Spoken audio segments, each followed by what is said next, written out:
Okay, thank you so much for coming in today. So we're going to practice the types of structured activities that you're going to be starting out with in stage 1.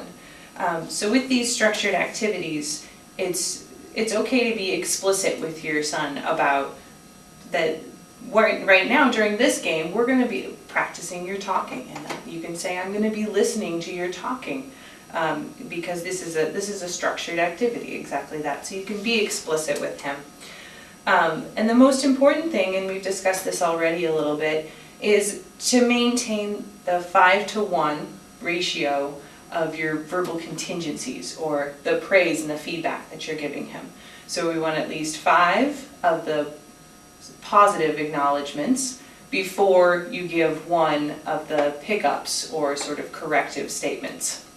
So we want to maintain that really high positive ratio, and that's what's going to help make this effective for him.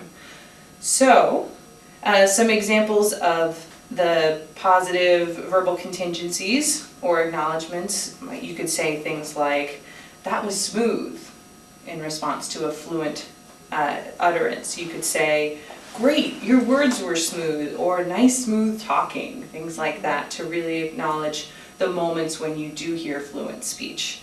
I didn't hear any bumps, or wow, that whole story was really smooth, things like that. Okay. So once you've acknowledged or praised at least 5 fluent things that he said, you can move on. You can use one of the pickups or verbal contingencies. So you want to do that at a moment when it's definitely a stuttering moment, so an unambiguous stuttering event, and we've discussed what those are and identifying those already.